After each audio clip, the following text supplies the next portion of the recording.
सभी बच्चों को नमस्ते। मैं doctor Lata Agarwal, associate professor history, government college Ajmer. आज class MA final group B medieval Indian history 1200 to 1750 के paper 5th B polity and economy of India के unit 2 nature and theory of kingship से संबंधित अध्ययन करेंगे, जिसका टॉपिक है kingship theory of Sultan Balban, जो 1266 से लेके 1287 तक भारत का या उत्तरी भारत का सुल्तान रहा।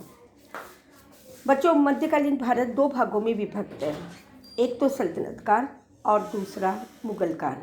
सल्तनत काल का प्रारंभ हम लोग इतिहास के अध्ययन से हमें ज्ञात होता है कि 1192 में तराइन के द्वितीय युद्ध में मोहम्मद गौरी ने जब उत्तरी भारत के हिंदू सम्राट या चौहान वंश के सम्राट पृथ्वीराज चौहान तृतीय को परास्त कर दिया, उसके बाद में उसने उत्तरी भारत पर अपना एकाधिकार करने का प्रयास किया। उसके बाद उससे लड़ने वाला कोई शक्तिशाली शासक नहीं था। परिणामतः 1192 से लेकर 1206 तक उत्तरी भारत का जो राजनीतिक इतिहास है वह हमें प्राप्त नहीं होता है।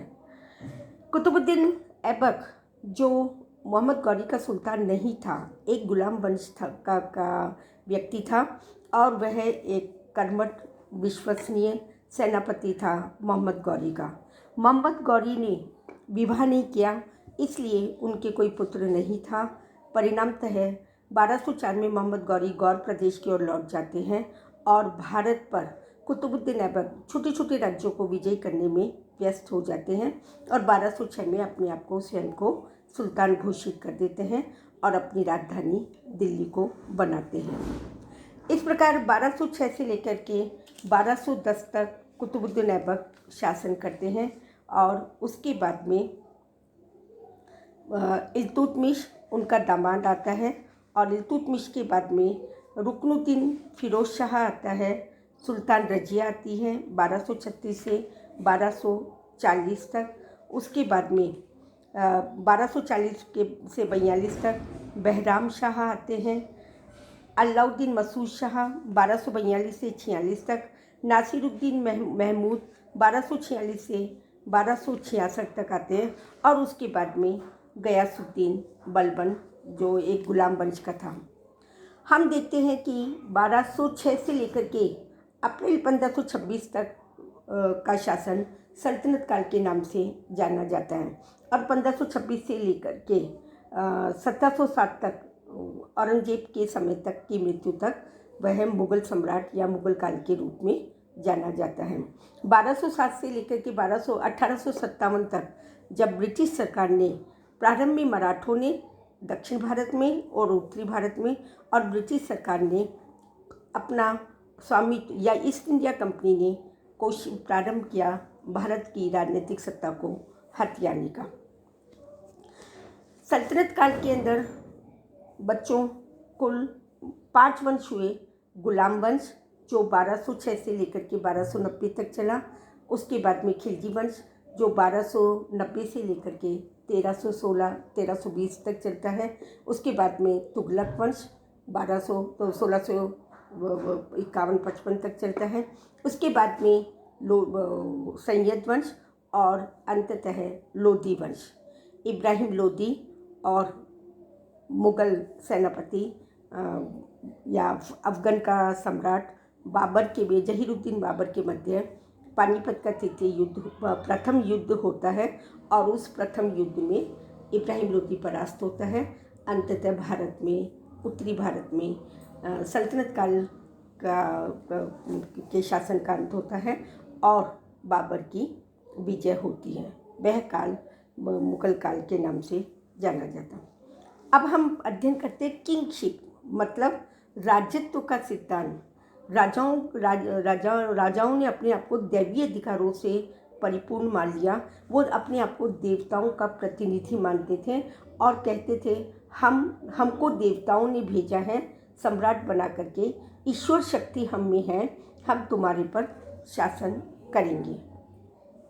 सल्तनत काल के अंदर बलबन का राजत्व सिद्धांत महत्वपूर्ण माना जाता है। कुतुबुद्दीन ऐबक गुलाम वंश का था, इसलिए उसने कोई ऐसा शासन लागू नहीं किया।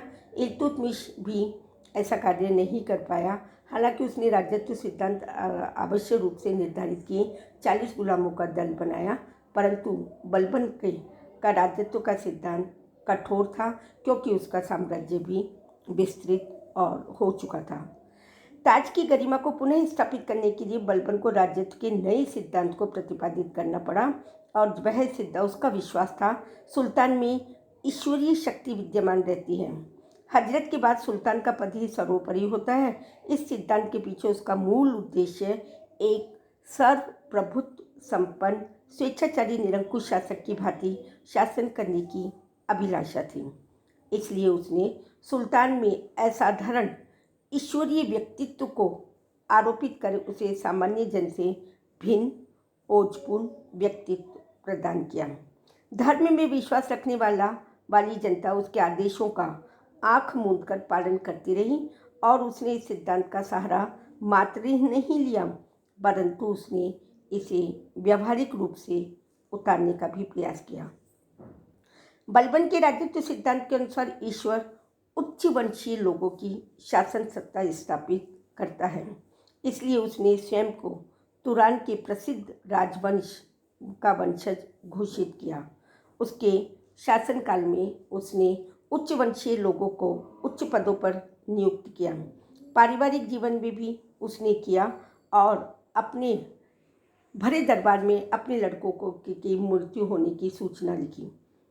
उसने 4 बातों पर जोर दिया। सुल्तान को ईश्वर से डरना चाहिए और जन कल्याण का हमेशा ध्यान रखना चाहिए। सुल्तान को अपने राज्य में घूसखोरी, धोखाधड़ी, चोरी, डकैती आदि का दमन करना चाहिए और अपराधियों को सख्त सजा देनी चाहिए। शासन के महत्वपूर्ण पदों पर बुद्धिमान, ईमानदार और ईश्वर में आस्था रखने वाले लोगों को ही नियुक्त किया जाना चाहिए। सुल्तान को निष्पक्ष न्याय प्रदान करना चाहिए। वह एक धर्मनिष्ठ व्यक्ति था और मन में धर्माचार्यों के प्रति उसका गहरा सम्मान भी था। वह कहा करता था, सुल्तान ईश्वर का प्रतिनिधि है, सुल्तान के अधिकार असीमित है, ताज को गौरवमय होना चाहिए और सुल्तान को सदैव हमें अपने कर्तव्य के प्रति सजग रहना चाहिए। जरूरत पड़ने पर रक्त और लौह की नीति अपनानी चाहिए। सांस्कृतिक उन्नति को प्रोत्साहन देना चाहिए और निष्पक्ष न्याय प्रदान करना चाहिए। काफिरों का उन्मूलन और धर्म का प्रसार करना चाहिए। राजनीति को धर्म से अलग रखना चाहिए। स्वयं के चरित्र को शुद्ध रखना चाहिए। जन कल्याण के लिए प्रयत्नशील रहना चाहिए और उच्चवंशीय लोगों को ही महत्वपूर्ण पदों पर नियुक्त करना चाहिए। इस प्रकार उसने अपने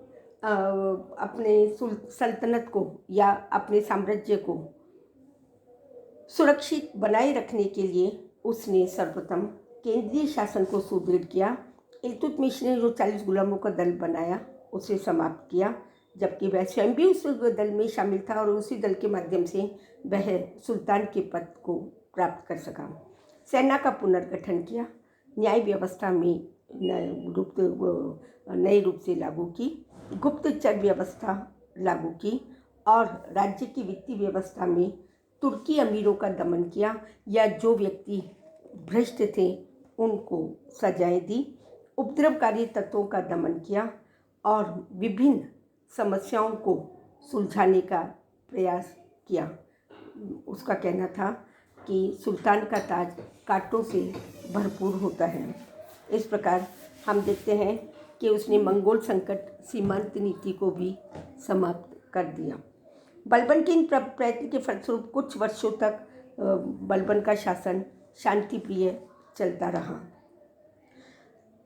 उसने अपने साम्राज्य में शांति व्यवस्था स्थापित करने के लिए इस राजत्व सिद्धांतों का अनुकरण किया और यही कारण है कि नासिरुद्दीन जो धार्मिक प्रवृत्ति का व्यक्ति था, यदि बलबन अपने राजत्व के सिद्धांतों को लागू नहीं करता तो शायद हम कह सकते हैं कि आगे का जो सल्तनत काल था वह शिथिल हो सकता था। इसलिए बलबन के कठोर राजत्व सिद्धांत की अनुपालना आगे के केवल सल्तनत सुल्तानों ने नहीं की, बल्कि अमीर ख़ानदान के और वो मुग़ल सम्राट के शासकों ने भी उसको अपनाने का प्रयास किया और उन्होंने भी स्वयं को दैवीय अधिकारों से अभिभूत होना बताया।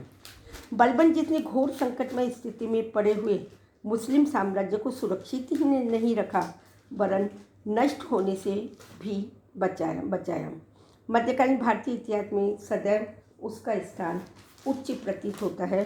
बच्चों, बलबन के हम जब अध्ययन करते हैं राजत्व सिद्धांत का, तो प्राप्त करते हैं कि बलबन अपने समय का एक सर्वश्रेष्ठ या योग्य शासक था। Balban saved the infant Turkish empire from disintegration and disruption. Balban concept of sovereignty was based on prestige, power and justice. धन्यवाद।